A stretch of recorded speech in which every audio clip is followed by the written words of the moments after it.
Zairwa sope zairwa Bimana bala bala Anzana na bazono Danga lokola kake Bona candidature à maréchal Mobutu Sese Seko. Voici l'homme qui a des enfants de réserve. C'est pour la première fois au monde de voir un père qui chante une chanson pour ridiculiser sa propre fille. Kofi est le véritable papa artistique de Fally sans aucun doute, car Fally a aussi fait quelque chose de similaire avec ses enfants qu'il a eu avec une autre femme. Kofi est la seule légende au monde qui ne se respecte pas, il est capable d'appeler un petit chroniqueur qui vient de commencer sur YouTube pour lui demander d'arrêter de parler de Fally contre une rémunération.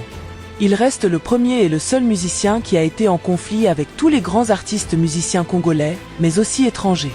Aujourd'hui, il est en conflit avec le groupe Magic System à cause de son arrogance et son mauvais sens de responsabilité lié à ses contrats de musique.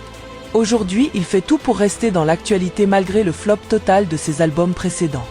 Voici sa méthode d'approche pour rester dans l'actualité. Premièrement, il fait semblant de soutenir les jeunes artistes musiciens congolais en leur disant qu'ils peuvent collaborer avec lui gratuitement à tout moment.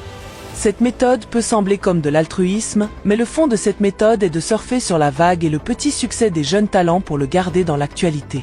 Et lorsqu'il n'y a pas un jeune qui émerge pendant une période quelconque, il profite de l'actualité du moment pour garder sa présence sur la toile.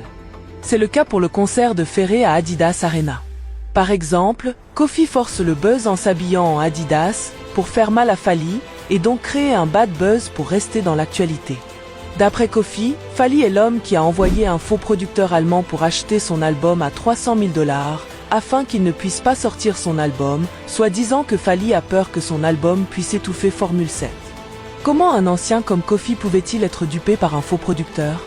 Ils disent souvent que Fally n'a pas d'argent, ni maison digne d'une star, alors comment se fait-il qu'il soit capable de payer 300 000 $ pour étouffer l'album de Koffi Olomidé? Sachant qu'avec 300 000 $ tu peux construire une très belle maison si tu as déjà une parcelle dans un beau quartier. Kofi nous a dit indirectement que son album Légende est bloqué par un producteur allemand qui travaille pour Fally. Alors qui est ce producteur allemand? Pour ceux qui ne le savent pas, Kofi avait signé un contrat avec le même producteur qui avait signé Gaz Fabulous en Allemagne. Kofi doit arrêter de mentir aux Congolais que c'est Fally qui est derrière tout ça, car Gaz Fabulous n'est pas venu nous dire que c'est Fally qui est derrière l'échec de son album. Si l'album Légende est bloqué chez le producteur allemand, alors son feat avec Nino est sorti comment? Ce feat est dans quel album? Kofi veut simplement justifier son échec en accusant Fally, comme le fait la majorité des artistes congolais. Une personne comme Kofi est considérée comme une légende de la musique africaine, cela veut dire qu'il connaît et il a de l'expérience dans le monde musical. Avec le statut qu'il a, il ne peut jamais vendre un album à ce prix, car 300 000 $ n'est rien par rapport à la carrière de Koffi Olomidé. Pendant que les jeunes artistes comme Asake refusent 500 000 $ pour une prestation scénique de quelques heures, Kofi a vendu son album à un faux producteur. Je me demande toujours comment Kofi a pu vendre son album à un producteur qui n'a aucune renommée. Aujourd'hui, Fally n'a pas besoin de nuire à la carrière de Koffi Olomidé, car artistiquement parlant Kofi ne fait plus le poids, il ne sort plus des chansons à succès comme à l'époque. Les gens se posent souvent des questions de savoir pourquoi Fally ne donne pas plus d'opportunités à ses musiciens.